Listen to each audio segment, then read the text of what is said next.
What if the biggest problem in the Bible isn't sin? What if it's listening? Because when most people read Genesis, they see a story about human failure. Adam falls, Cain kills, violence spreads, the flood arrives. But recently, I noticed something strange. Before almost every collapse in Genesis, another pattern appears first. A voice, a question, an interruption. And once I saw it, I couldn't stop seeing it. Because Genesis 6 contains a sentence that quietly changes everything that came before it. My spirit shall not always strive with man.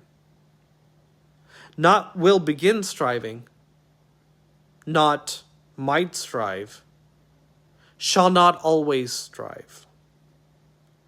Which raises an uncomfortable question. If the Spirit was already striving, where had that been happening?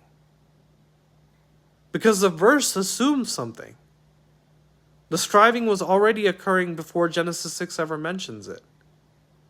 Before Noah, before the flood, before the collapse. The Spirit was already contending with humanity. And once I noticed that, Genesis started looking very different. Because when I looked backward through the story, I kept finding the same thing.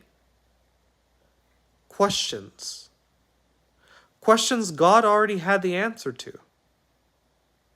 After Adam and Eve eat from the tree, God asks, "Where are you?" Now think about that.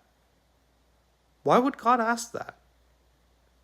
God isn't looking for information. God already knows where Adam is. Then the same thing happens with Cain. Before Cain kills Abel, God says, "Why are you angry?" Again, the question can't be for information. Then after Abel is killed, where is your brother? Once more, the question seems directed toward Cain rather than God.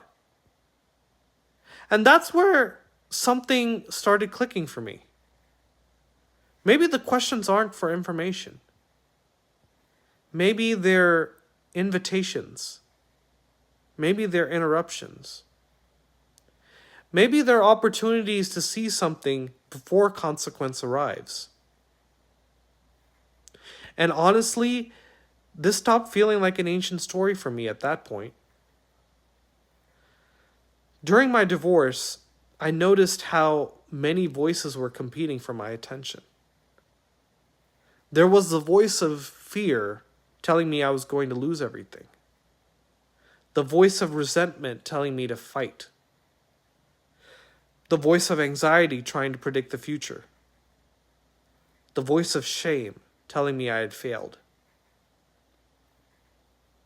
Looking back, the strange thing isn't that those voices existed, because voices always exist. The deeper question was, which one was I listening to? And that's why Genesis started feeling different to me. Because the serpent offers a voice. Cain listens to a voice. Babel listens to a voice. Again and again, the story isn't simply asking, what did humanity do? It's asking, what did humanity listen to? And that makes Genesis 6 even more interesting. Because suddenly, striving begins to look different. When most of us hear the word strive, we imagine force, pressure, conflict, resistance. But what if striving sometimes looks like a question? What if striving looks like a voice that refuses to stop calling? What if striving looks like interruption? Because that's exactly what keeps appearing in Genesis. Adam receives a question before exile. Cain receives a question before condemnation. Humanity receives a warning before the flood.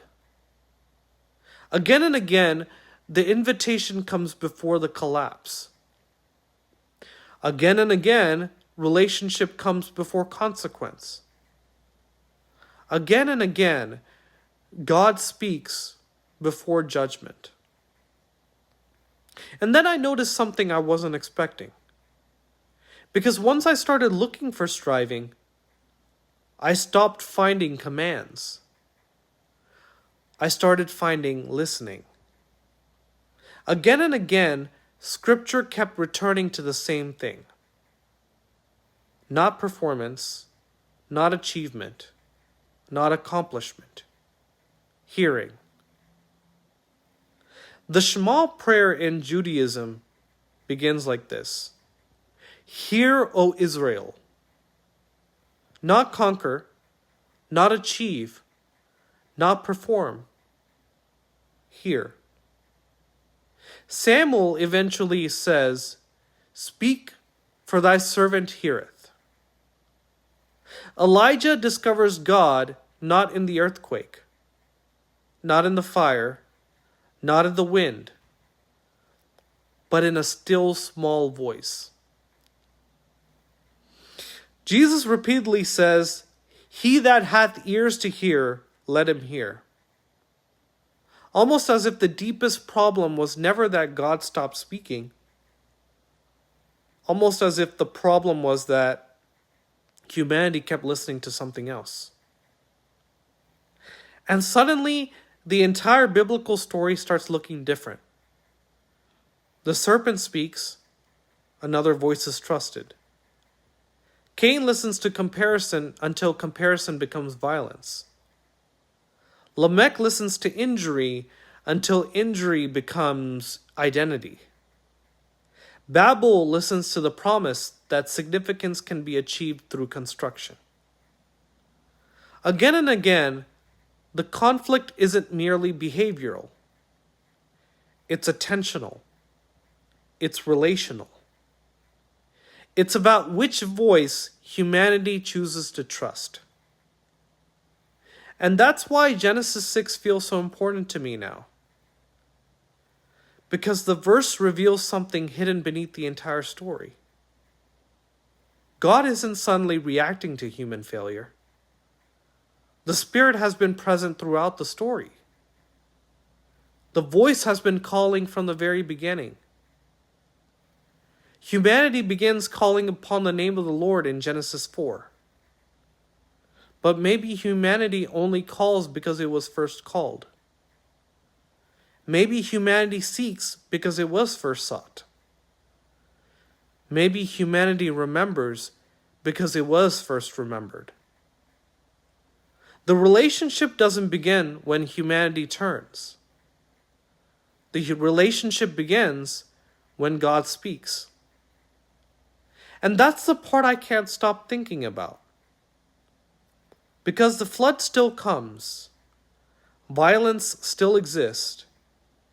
Empires still rise and fall. Human beings still get lost. Scripture never pretends otherwise. But beneath all of it, another movement remains. The Spirit strives, the voice calls, the invitation persists. And maybe that's the hidden discovery in Genesis 6. Not that God suddenly started speaking. Not that God suddenly became involved.